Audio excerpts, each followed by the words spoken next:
আমন্ত্রণ জানাচ্ছি প্রিয় দর্শক, মানচিত্র নিয়মিত আয়োজন কথোপকথনে। ধন্যবাদ আপনাকে। সেই সাথে আপনার দর্শকদের অনেক অনেক শুভেচ্ছা। সোজা কথা বলে আওয়ামী লীগকে নিয়ে নির্বাচন করাইতে হবে। আওয়ামী লীগকে যদি নিয়ে নির্বাচন না করে তাহলে ভারত এই নির্বাচনকে অ্যাকসেপ্ট করবে না। ঠিক আছে? এবং সেটা যেকোনো মুহূর্তে এই সরকার পড়ে যাবে। আর ভারতকে ডিঙিয়ে ঘোড়া ডিঙিয়ে আপনি ঘাস খেতেই পারবেন না। বাংলাদেশে পৃথিবীর যত পরাশক্তি সুদূর-বুদূর করুক, বাংলাদেশের জনগণ যতই সুদূর-বুদূর করুক, ওই চায়না যতই সুদূর-বুদূর করুক, কোন শক্তি ভারতকে এভয়েড করে বাংলাদেশে আস্তানা করতে পারবে না।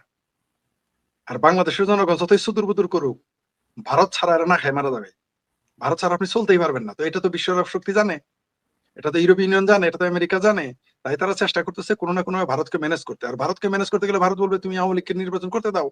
কিন্তু এই জামাতে ইউনিট সরকার তো এটা রাজি হবে না। তারা সব মানবে। প্রয়োজনে বাংলাদেশ ভাগ করে দিবে 2 ভাগ 3 ভাগ। দরকার হয় ভারতকে বলবে তুমি হিন্দু দেশ বানাও একটা। আমেরিকা বলবে এটা খ্রিস্টান রাষ্ট্র বানাও। তাও আমি আওয়ামী লীগের নির্বাচন করতে দিব না। কারণ এরা জানে আওয়ামী লীগ নির্বাচন করলে এই আওয়ামী লীগ ক্ষমতায় চলে যাবে। এই ঝুঁকি কে নিবে? এই ঝুঁকি কেউ নিবে না। কারণ এখন নির্বাচন হলেই আপনি নিশ্চিত থাকেন। আগে আমি বলেছিলাম যে নির্বাচন হলে আওয়ামী লীগ বিরোধী দলে থাকবে, প্রধান বিরোধী দল। এখন আমি বলেছিলাম যে 3 বছর পরে যদি নির্বাচন আওয়ামী লীগ চালায় ক্ষমতায় চলে যাবে। কিন্তু এখনই আমি বলতেছি 3 বছর লাগবে না। এখনো যদি আওয়ামী লীগ নির্বাচনে অংশ নিতে পারে, সেই নির্বাচনে আওয়ামী লীগ বিজয়ী হয়ে যাবে। এটা বিএনপি জানে, এটা জামাত জানে, জামাত তো জানেই। তো এই জন্যই তো জামাত নিষিদ্ধ করছে আওয়ামী লীগকে, এই জন্য তো নৌকা মার্কা নিষিদ্ধ, এই জন্যই তো ছাত্রলীগ নিষিদ্ধ করছে তারা। তারা খালি ফিল্ডে গোল দিতেছে, খালি ফিল্ডে গোল দিতেও তারা ভয় পায় স্বতন্ত্র প্রার্থীদের ইলেকশন করতে। আমি তো বলেছি আমি শেখ করে যদি বাংলাদেশে আপনি শুধু বলেন যে আওয়ামী লীগ না স্বতন্ত্র প্রার্থীদের ইলেকশন করতে দিবে। আমি তো বলেছি আমার সাথে ইলেকশন করতে বলেন জামাতের আমিরকে। কুত্তা মার্কা ইলেকশন করবো, জামাতের আমির ফেল করবে। আর নৌকা মার্কা নিয়ে যদি জামাতের আমিরের সাথে আমি ইলেকশন করি, জামাতের আমিরের জামানত থাকবে না। তার বাড়িতে তার যে বাড়ির আসন সেই আসনে গিয়ে আমি তার নিজের যে আসন সেই আসনে গিয়ে আমি আমাকে নৌকা মার্কা দেখি পাশ করতে পারে, জামানত থাকবে না। নৌকা মার্কা তো দূরের কথা, আমার সাথে যদি কুত্তা মার্কা নিয়ে ইলেকশন করে জামাতের আমির আমার সাথে 1 ভোটে ফেল করবে। আমার সাথে চ্যালেঞ্জ দিতে বলেন, পোস্টার তাদের দিতে বলেন, আমার নামে ব্যালট পেপার ছাপতে বলেন যে শেখ ফরিদ কুত্তা মার্কা জামাতের আমির দাঁড়িপাল্লা। বলেন আমি থাকবো না, আমার কোনো কর্মী থাকবে না, কেউ থাকবে না, আমার পোলিং এজেন্ট থাকবে না। চ্যালেঞ্জ করলাম, তাও ফেল করবে। 1 ভোটে ফেল করবে জামাতের আমির আমার সাথে। ফেল করবে এটা তারা জানে। তাহলে আমার সাথে যদি ফেল করে, তাহলে আওয়ামী লীগের যারা জননেতা, যারা আওয়ামী লীগের নেতা, আওয়ামী লীগের কর্মীরা যদি ইলেকশন করে তাদের সাথে কি হবে? তাদের অবস্থা, তাদের সাথে ইলেকশন গুলো কি হবে? কারো জামানত থাকবে না। আওয়ামী লীগ ক্ষমতা, তাই এটা যদি চেষ্টা করতেছে আওয়ামী লীগকে নিয়ে নির্বাচন করাতে ইউরোপীয় ইউনিয়ন, আমেরিকা, কারণ তাদের ব্যবসা এখানে আছে, তাদের কূটনৈতিক স্বার্থ আছে, তাদের বাণিজ্যিক স্বার্থ আছে, তাদের ভূ রাজনৈতিক স্বার্থ আছে। আর ভারতকে বাদ দিয়ে আপনি সেটা করতে পারেন। আর ভারত আওয়ামী লীগ ছাড়া কোনো নির্বাচনকে সে বৈধতা দিবে না, এটা আমি নিশ্চিত। আমি নিশ্চিত যে ভারত আওয়ামী লীগের সাথে নির্বাচন ছাড়া বৈধতা দিবে না। কারণ যদি আওয়ামী লীগ কোনো কারণে আওয়ামী লীগ নির্বাচনে না থাকে আর সেই নির্বাচনকে শতভাগ বৈধতা দেয়, আবার বলি শতভাগ, হয়তো কৌশলগত ভাবে সে সমর্থন দিতে পারে ভারত, আংশিক সমর্থন দিতে পারে, বা তারা কূটনৈতিক ভাষায় সমর্থন, সরাসরি সমর্থন দিতে পারবে না। দিলে তাহলে আরেক ভেজাল হয়ে যাবে এই দেশে। আবার যদি আওয়ামী লীগকে নেয় তাহলে এরা বিপদে পড়বে। সুতরাং বাংলাদেশ এখন বাংলাদেশ নিজেকে শ্রীকালের মধ্যে পড়ে আছে। তার জন্য এরা কি চাইবে জানেন? একটা যুদ্ধ, একটা ঝামেলা, একটা ফ্যাসাদ। এরা চাইবে সীমান্তে গিয়ে হামলা করতে। ওই যে হামাসদের মতো, ওই হামাস জঙ্গিদের মতো যে কোনো মুহূর্তে ভারতের উপর হামলা করতে পারে এরা। আপনি দেখবেন বাংলাদেশের বিজেপি বা বিডিআর যাবে না, এই ভুল তারা করবে না। বাংলাদেশ আর্মিও যাবে না। কারণ আর্মিরা বিডিআররা তো যুদ্ধের আইন জানে, নিয়ম জানে এবং পরিণতি জানে, শক্তি বুঝে। কিন্তু যাবে কারা? যারা নির্বোধেরা। দেখবেন কিছু জঙ্গি বিজিবির পোশাক পরে বা আর্মির পোশাক পরে, আমি বলে দেই আপনার চ্যানেলের মাধ্যমে সবাইকে সতর্ক করে দিচ্ছে, এরা শেষ মুহূর্তে এরা কিন্তু যে কোনো মূল্যে বার্মার সাথে যুদ্ধ করলে এরা পোষাইতে পারবে না। দেখছে, চেষ্টা করছে, যদি করতেও বার্মার সাথে যুদ্ধ করলে যদি লাভ হইতো তাহলে তারা তখন করতো। কারণ যেভাবে গোলাগুলি করে তারা ওখানে যাবে না। কারণ জানে যে বার্মার ব্যাপারে যদি আন্দোলন করে তাহলে বাংলাদেশে একটু জোশ পাবে না কেউ। দেখেন না একটা শিশুকে যে গুলি করলো এবং একজন মারা গেল, কোনো ক্যাত দেখছেন? কোনো ক্যাত কুতু করছে কেউ? ক্যাত কিছুই করে না কেউ। কেন করে না? কারণ ওই গুলিটা আসছে বার্মা থেকে। যদি ভারত থেকে আসতো, প্রত্যেক দিন জহর নামাজের পরে, জুম্মার নামাজ না, প্রতিদিন জুম্মা, ওই যে ওই যে উদিসি রতন সাহেব বলছেন না, কমরেড রতন বলছে না যে শুক্রবার আমার সপ্তাহের একটি দিন আমাদের হাতছাড়া হয়ে গেছে। ওই যদি ওই গুলিটা বার্মা থেকে না এসে ভারত থেকে আসতো তাহলে প্রতিটা দিনই হারাইতে হইতো আমাদের। প্রতিটা দিনই জহর নামাজের পরে মসজিদে বয়ান হইতো এবং ভারতমুখী লং মার্চ করতো। তো এরা কি করবে জানেন? বিজিবির পোশাক পরে, আর্মির পোশাক পরে যে কোনো মুহূর্তে ভারতের সীমান্তে গিয়ে হামলা করতে পারে, অথবা এমনি পোশাক ছাড়াও গিয়ে হামলা করতে পারে। পাকিস্তান যেমন কাশ্মীরি জঙ্গিদের যেমন ওই যে পাকিস্তান থেকে কাশ্মীরে পাঠায় দেয়, ওইরকম বাংলাদেশ থেকে কিছু জঙ্গি ওই হাটাজারি মাদ্রাসা তো ট্রেনিং করা, এছাড়াও প্রায় 20টার মতো জায়গায় জঙ্গি ট্রেনিং দিতেছে। এদের যে কোনো মুহূর্তে ভারত সীমান্তে পৌঁছায় দিতে পারে। এবং এটা ভারত জানে। এটা আমি যে বলতেছি তা না, এটা ভারত নিজেও জানে যেটা ঘটতে পারে। এটা যে আমি কেবল আমার উপরে জিব্রাইল নাজিল না, আমার উপরে দেবতা আসে না যে আমি শুনে শুনে কইতেছি। এগুলো তারা আলোচনা করছে, পত্রিকায় আসছে, আমরা অনুমানও করি কিছু এগুলো ঘটবে। বরং এর চেয়ে ভয়ঙ্কর কিছু ঘটে যেতে পারে, আরো ভয়ঙ্কর কিছু। দেখুন হুট করেই তারা মানে ইরানের যে মিসাইল আছে, যেগুলো ওই যে হিজবুল্লাহর কাছে গিয়েছিল, যেগুলো হুতির কাছে গেছে, ওই ধরনের কিছু মিসাইল এনে মেরে দিতে পারে। আবারও বলছে বিজেপি বা সেনাবাহিনী করবে না, কারণ তারা তাদের পরিণতি জানে। কারণ বিজেপি সেনাবাহিনী যদি কিছু ঘটায়, বাংলাদেশে একটা আর্মির হেডকোয়ার্টার থাকবে না। আর্মি হেডকোয়ার্টার উড়াই দেবে প্রথমে, বিসমিল্লাহির রহমানির রহিম বলে না, একেবারে শুভম শীঘ্রম। যদি কোনো কারণে বাংলাদেশের সেনাবাহিনী গুলি করে ভারতের দিকে, প্রথমে বাংলাদেশের সেনাবাহিনী হেডকোয়ার্টার উড়াই দিবে, একা শুভম শীঘ্রম বলে শুরু করে দিবে, এক সেকেন্ড দেরি করবে না। কিন্তু এই জঙ্গিরা এটা করতে পারে, কারণ কেন করবে জানেন? কারণ হলো বাংলাদেশে একটা ঝামেলা সৃষ্টি করতে হবে স্থায়ী, সেই জন্য তারা করবে। আর এটার সিমটম কিন্তু আপনি পাচ্ছেন। এগুলো অনুমান কেন করলাম, আমরা এগুলো আগে বলতে চাইনি, এখন কেন বলতে পারি? যেহেতু কূটনৈতিকদের পরিবার প্রত্যেকটা সদস্যকে তারা নিয়ে চলে গেছে, তার মানে এগুলো খবর তারা জানে, ভারত জানে। এগুলো যে ঘটবে ভারত জানে, বা ঘটতে পারে ভারত জানে, তাই তারা নিয়ে চলে গেছে। তো বাংলাদেশের কপালে খুব শনি আছে। শনি মানে কি? আপনি যে বললেন না যে বিপদ, ভারত হামলা করবে না, বাংলাদেশ নিজে আত্মহত্যা করতে যাচ্ছে, আপনি ঠেকাইতে পারবেন না। বাংলাদেশের যে সামনে যে পরিণতি এই জনগণের কষ্ট হবে, দেশের সার্বভৌমত্ব শেষ হয়ে যাবে, দেশের অস্তিত্বই থাকবে না। ভেবেছিলাম পাকিস্তান, আমি বলেছিলাম যে পাকিস্তান আগামী 5 বছরের মধ্যে 2 টুকরা হবে। এখন দেখতেছি যেভাবে চলতেছে, এভাবে যদি কন্টিনিউ চলতে থাকে, যদি ইউনূস সরকারকে না হটানো যায়, তাহলে বাংলাদেশে 2 টুকরা থেকে 3 টুকরা হয়ে যাবে। আমার এগুলো বলার উদ্দেশ্য হলো যাতে আমরা একটা একটা সমাধান খুঁজে পাই, যাতে এগুলো না ঘটে। মানে ভারতের সাথে যাতে আমাদের সংঘর্ষ না হয়, আমরা যাতে দুর্ভিক্ষে না পড়ি, আমাদের সাথে তাদের যুদ্ধ না হয়, আমরা যাতে ভালোভাবে থাকি, আমাদের দেশ যাতে টুকরো না হয়।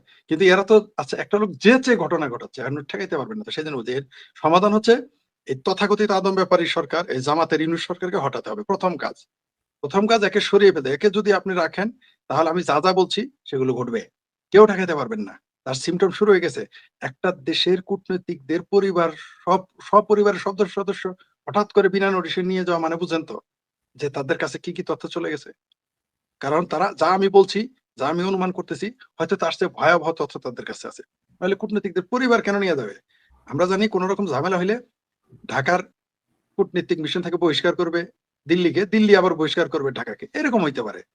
কিন্তু এরকম পরিবার নিয়ে চলে যায় না। তার মানে কি? ধোঁয়া দেখলেই বোঝা যায় নিচে আগুন জ্বলতেছে, একটা কিছু ঘটবে সামনে। তবে আগেই সার্জিক্যাল স্ট্রাইক ঘটবে না। আর আমি বলেছিলাম যে ভারতকে অনুরোধও করেছি, ভারত সরকারকে, ভারতের জনগণকে বলি, বাংলাদেশের উপরে হামলা করেন না। ওরা চাচ্ছে আপনারা বাংলাদেশের উপরে হামলা করেন, তাহলে তাদের যে আসল উদ্দেশ্য সেটা পূরণ হয়ে যাবে। কিন্তু ভারতের উপরে যখন আপনি আক্রমণ করবেন, তখন তো তারা বসে থাকবে না, তখন তো তারা পাল্টা আক্রমণ করবে। তখন করবে, আর তখন বাংলাদেশ অস্তিত্ব। কিন্তু এর সমাধানের পথ হলো, যে প্রশ্নটা আপনি আমাকে করেছেন, প্রথম হলো জামাতের ইউনূস সরকারকে হটাতে হবে, একে ঘেঁটি ধরে বিদায় করতে হবে। তারপরে বাংলাদেশে একটি সর্বসম্মত নির্বাচন, মানে সকল দলের, সকল মতের লোকের সাথে একসাথে বসে, সকল জনপ্রতিনিধি নিয়ে নির্বাচন করে ক্ষমতায় যেতে হবে এই দেশের জনপ্রতিনিধিদের। এবং দেশে একটি গণতান্ত্রিক নির্বাচিত সরকার দরকার। তা না হলে এই দেশের কপালে খুবই শনি আছে। এই দেশের কপালে মানে এত শনি আছে যে কল্পনাই করতে পারবো না আমরা, যা ঘটবে যদি নির্বাচিত সরকার না আসে। যে পাকিস্তানে যখন অপারেশন সিন্দুর চালায়, তখনও পরিবার নিয়ে আসে নাই ভারতের, কূটনীতিকদের নিয়ে আসছিল, পরিবারদের নিয়ে আসে নাই এইভাবে আচানক। কিন্তু বাংলাদেশ থেকে নিয়ে যাচ্ছে। তার মানেটা হচ্ছে যে টিকটকে বললাম যে উপরে ধোঁয়া উঠছে মানে কি, নিচে অনেক আগুন জ্বলতেছে বা জ্বালানো হচ্ছে। এটা ভারত জেনে গেছে, সেজন্য ভারত আগে নিয়ে নিছে। আমি বলেছি তো আপনাদের। আচ্ছা, কোন সভ্য দেশ, কোন সভ্য না, কোন অসভ্য দেশ আপনি গ্রন্থাগার পড়তে দেখছেন? ভারতের উপরে এত রাগ। আচ্ছা, ভারতের হাই কমিশন আক্রমণ করতে পারে, রাগ করে ধরে নিলাম কমরেড মঈনুদ্দিন খান বাদলের ভাষায়, ধরে নিলাম ভারতের উপরে আপনার খুব রাগ, আপনি ভারত হাই কমিশনে আক্রমণ চালালেন, ধরে নিলাম। ভাই ইন্দিরা গান্ধী কালচারাল সেন্টারে আপনি আগুন দিয়েছেন কেন? সেখানে হাজার হাজার বই ছিল, হাজার হাজার বই। আপনি সেই গ্রন্থাগার পড়ে দিলেন কেন? আমাকে বলেন, আমাকে বুঝায় বলেন। এটা কোনো জবাব আছে? এই জবাব কেউ চায় নাই। যেদিন ওই গ্রন্থাগার পড়ে দিছে, তারপরে কিন্তু ভারত বুঝেছে কিনা জানি না, আমি বুঝে গেছি যে বাংলাদেশের মানুষ কত ভারত বিদ্বেষী, সর্বোচ্চ সর্বোচ্চ রূপ তারা দেখিয়েছে।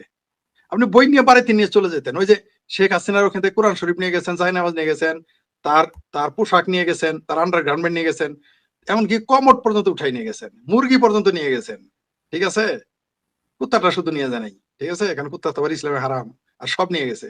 এখন শুনেন, আপনি বইগুলো নিয়ে বাড়িতে নিয়ে চলে যাইতেন, তাইলে বলতাম। আপনি রাগ, ওখানে হামলা করছেন, বইগুলো নিয়ে আগুন দিলেন কেন? আপনি ইন্দিরা গান্ধী কালচারাল সেন্টার আগুন দিলেন কেন? বই পড়ে কারা? বই পড়ে যারা বর্বর, অসভ্য, সন্ত্রাসী, জঙ্গি, তারাই কেবল বই পড়ে। যারা স্বাধীনতা বিরোধী না শুধু, যারা সভ্যতা বিরোধী, সংস্কৃত বিরোধী, যারা মানবতা বিরোধী, যারা জ্ঞান বিরোধী, বিজ্ঞান বিরোধী, তারাই তো গ্রন্থাগার পড়বে। গ্রন্থাগার পড়ার জিনিস? আপনি বলেন আমাকে গ্রন্থাগার পড়ার জিনিস কিনা? আরে ভাই, আমি মওদুদির পছন্দ করি না, তারপরে মওদুদির বই পড়তে গেলে আমি বলবো ভাই পড়িস না, আমার দিয়ে দেয়, আমি নিয়ে এসে পড়বো। বই তো পড়তে দেবো না আমি। আমি সবচাইতে ঘৃণা করি মওদুদির বইগুলোকে, ঘৃণা করি, কিন্তু আমি বই তো পড়বো না। কারণ বই তো বই, আপনি বইয়ের সাথে আপনার কি শত্রুতা? তখনই বোঝা গেছে। তো এটার সিমটম কি? সিমটম হলো ভারতের বিরুদ্ধে তারা পরিকল্পনা করেছে বহু কিছু ঘটাবে। এই বাংলাদেশে এই মুহূর্তে এই বাংলাদেশটা এখন দ্বিতীয় পাকিস্তান।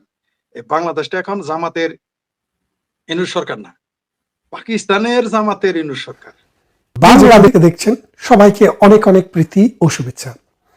আজকে বাংলাদেশের ক্রিকেট প্রেমী মানুষেরা খুব একটা উৎকণ্ঠা, উদ্বেগ এবং চিন্তার মধ্যে আছে। কেন আছে? যে আর মাত্র কয়েকটা দিন পর বিশ্বকাপ শুরু হচ্ছে ভারতে, এবং এই বিশ্বকাপকে ঘিরে বাংলাদেশ গত 1-1.5 বছর থেকে নিরলস চেষ্টা করার পর তারা বিশ্বকাপে কোয়ালিফাই করেছে।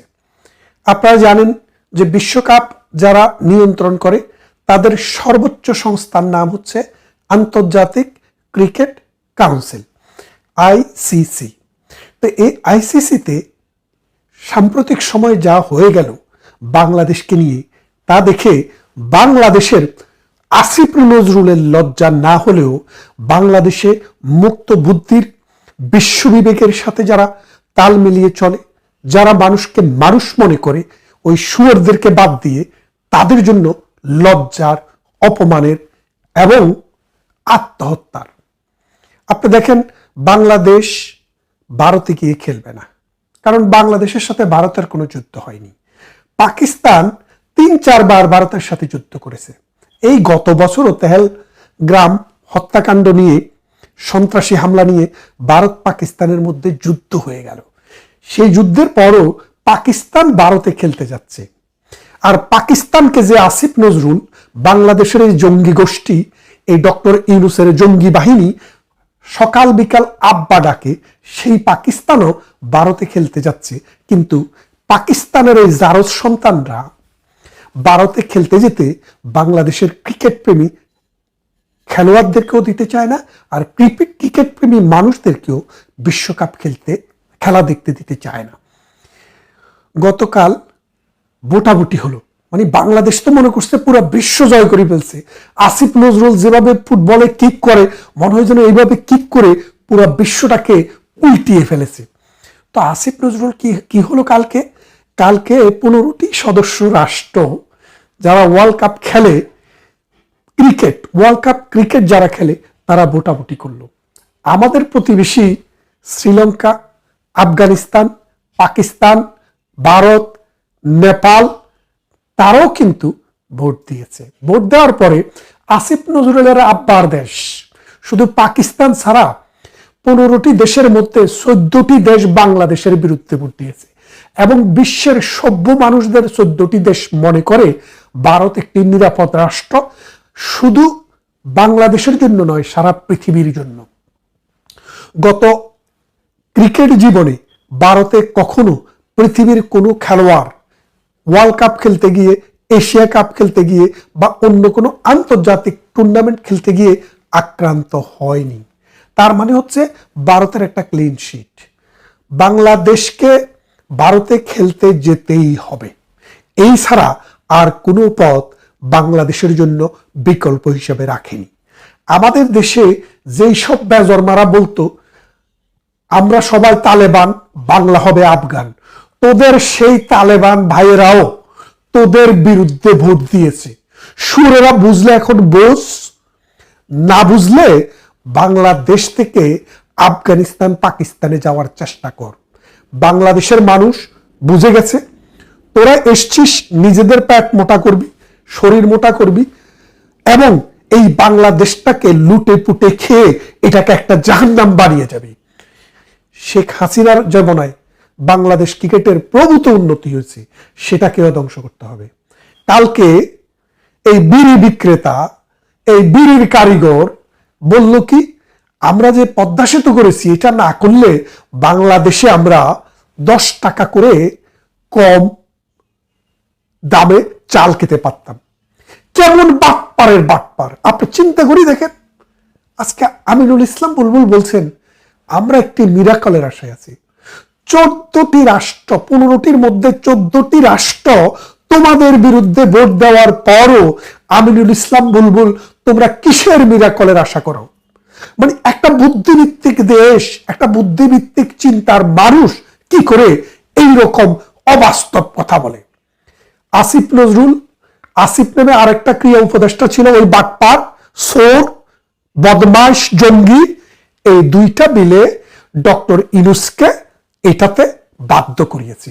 না হলে ক্রিকেট কি, ক্রিকেট কয় বলে এক ওভার হয়, কিভাবে মারলে ছক্কা হয়, ডক্টর ইউনূসের এইসব জানার সুযোগ নাই। তার চিন্তা ভাবনা হলো গরিবের কিভাবে শোষণ করে গরিবের টাকা এনে সুদ খেতে পারে, এর বাইরে ডক্টর ইউনূসের কোনো চিন্তা ছিল না। এই ভিন্ডিকটিভ নেচারের, এই অ্যাবনর্মাল এই মানুষটি যখন বাংলাদেশের ক্ষমতায় বসেছে, অর্থনীতিতে ধস নেমেছে, আইন শৃঙ্খলা ভেঙে পড়েছে, অ্যাডমিনিস্ট্রেশন প্রশাসন কোনো কাজ করার সুযোগ পাচ্ছে না, ক্রিকেট উচ্ছন্নে গেছে, সমাজ রাজনীতি সবকিছু মাটির সাথে মিশে গেছে।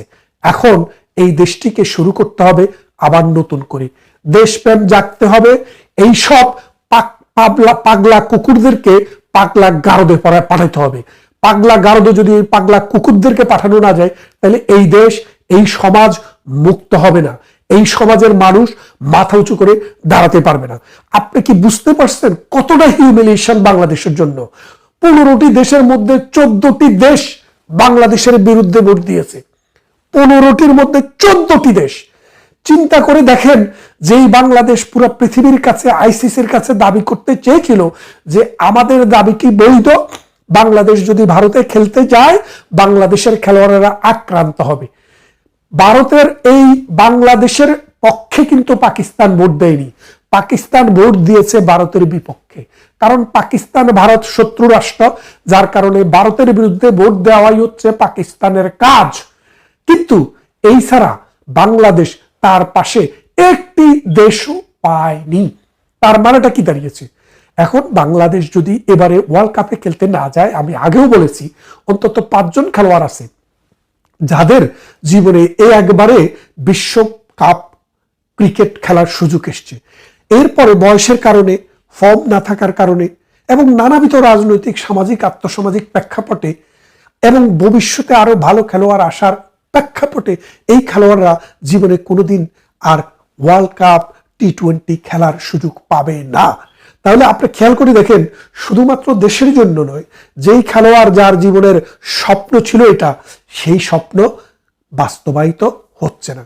আপনারা একসময় জানেন যে জিম্বাবুয়ে পৃথিবীর ক্রিকেটে টপের দিকে ছিল, টপ 10, টপ 5 যদি বলা হতো যে জিম্বাবুয়ের এন্ডি flower, grand flower, Heath Streak, এদের নাম কে শুনে নাই? জিম্বাবুয়ের বুলাওয়ে টেস্ট হতো। জিম্বাবুর ক্রিকেট পৃথিবীকে ডমিনেন্ট একটা ক্রিকেট টিম ছিল পৃথিবীতে। সেই ক্রিকেট টিম রাজনীতির জাতাকলে পড়ে ধ্বংস হয়ে গেছে। বহু ক্রিকেটার দেশ ছাড়তে হয়েছে। এই হিথ স্ট্রিকের মতো খেলোয়াড়ের যে বাগান বাড়িটারি, সেগুলা ভেঙে তছনছ করে দেওয়া হয়েছে। সেই জায়গায় জিম্বাবুয়ের ক্রিকেট যে পতিত হয়েছে আজকে পর্যন্ত, এখন জিম্বাবুয়ে ক্রিকেট এখনো উঠে দাঁড়াতে পারেনি। বাংলাদেশ ক্রিকেটকেও ঠিক একই চেষ্টা করা হচ্ছে। সাকিব আল হাসান বিশ্ব ক্রিকেটের 1 নম্বর খেলোয়াড় ছিল, দীর্ঘদিন 5-6 বছর পর্যন্ত টানা 1 নম্বর অলরাউন্ডার ছিল। সাকিব বাংলাদেশ ক্রিকেটকে যা দিয়েছে, এই আসিফ নজরুল, এই ডক্টর ইউনূস, এই হারামজাদারা বাংলাদেশকে কিছুই দিতে পারে নাই। সেই সাকিব আল হাসান মিথ্যা মামলা নিয়ে পৃথিবীর দেশে দেশে ঘুরে বেড়াচ্ছে, নিজের দেশে পর্যন্ত যাইতে পারে না। নিজের দেশের খেলোয়াড়কে যে দেশ সিকিউরিটি দিতে পারে না, সেই দেশ ভারতের কাছে সিকিউরিটি চায়। এই ভারত কি তোদের আব্বারে যে তোকে ভারত সিকিউরিটি দিবে? তোরা তোদের নিজেদের খেলোয়াড়কে সিকিউরিটি দিতে পারিস না, ভারতের কাছে সিকিউরিটি এর চেয়ে বেশি চাস কেন? অসভ্যদের লজ্জা নেই, শরম নেই, চক্ষু নেই। এই সকলখোররা শুধু দেশটাকে শেষ করছে না, এই দেশের ক্রিকেটটাকেও শেষ করে দিচ্ছে। এখন আপনারা আজকে দেখবেন বিকালবেলায় নতুন কি কাহিনী হতে পারে, নতুন একটা কাহিনী আসতে পারে যে ঠিক আছে, ভারত যেহেতু বাংলাদেশের জন্য নিরাপদ না, আমাদের খেলোয়াড়রা কলকাতায় হেলিকপ্টার নিয়ে উড়োজাহাজ নিয়ে যাবে, ওখান থেকে ডাইরেক্ট খেলার মাঠে যাবে, খেলে আবার চলে আসবে। এইরকম একটা সিদ্ধান্ত আসার সমূহ সম্ভাবনা আছে। কেননা ক্রিকেটাররা ক্রিকেট খেলতে চায়, ক্রিকেটের সাথে যারা জড়িত তারা ক্রিকেট খেলার পক্ষে, শুধু বিপক্ষে হচ্ছে এই আসিফ লুচ্ছা, এই ডক্টর ইউনুস সুদখোর বাটপার, এবং ওই যে আরেকটা আগে মন্ত্রী ছিল এটা, আর আমাদের কুমিল্লার আরেক বাটপার আসিফ আকবর। তিনটা আসিফ, আপনি খেয়াল করে দেখেন, এই তিনটা আসিফ মিলে বাংলাদেশ ক্রিকেটটাকে জবই করে দিচ্ছে। এক হলো আসিফ নজরুল, যেটা লুচ্চা, পরনারীর প্রতি লিপ্সা বেশি সেটা, আরেকটা হচ্ছে আসিফ আকবর, আরেকটা হচ্ছে আসিফ মাহমুদ সজীব ভুঁইয়া। এই তিন আসিফ মিলে বাংলাদেশ ক্রিকেটকে ধ্বংস করে দিয়েছে। এখন এই ধ্বংসের হাত থেকে রক্ষা করার দায়িত্ব বাংলাদেশের মানুষকে রাস্তায় নেমে আসতে হবে, ক্রিকেট বাঁচাতে হবে, বাংলাদেশের মানুষকে সোচ্চার হতে হবে, এবং ক্রিকেট প্রেমী যেই সব পরিচালক পরিষদে রয়েছেন, যারা নীতি নির্ধারণীতে আছেন, তারা এই বাটপারদের উপরে প্রেসার ক্রিয়েট করতে হবে। তা না হলে জিম্বাবুয়ের মতো বাংলাদেশের ক্রিকেটও কোরবানি হয়ে যাবে। আপনারা বোঝেন, 14টি দেশ যারা বাংলাদেশের বিপক্ষে ভোট দিয়েছে, তারা কিন্তু এই 14টি রাষ্ট্র বাংলাদেশের সাথে আগামী 1 বছর কোনো টি-20 খেলবে না। কারণ বিশ্বকাপের পরে যারা নির্ধারিত হবে, তারাই বিশ্বকাপের সাথে যারা জড়িত, তারাই কিন্তু একটি দেশের সাথে আরেকটি দেশ, আরেকটি দেশের সাথে আরেকটি দেশ খেলবে। এবং বাংলাদেশ যদি না খেলে, আগামীকাল আপনারা খবর পাবেন সেখানে এই স্কটল্যান্ডকে স্থলাভিষিক্ত করা হতে পারে। তাহলে স্কটল্যান্ড যদি স্থলাভিষিক্ত হয়, তাহলে বিশ্বকাপ খেলুড়ে দেশগুলোর মধ্যে যে ক্রিকেট, আন্তর্জাতিক ক্রিকেট, টি-20 ক্রিকেট পরবর্তী সময়ে যে গেমগুলো হবে, সেগুলো তাদের মধ্যে এক্সচেঞ্জ হবে। বাংলাদেশ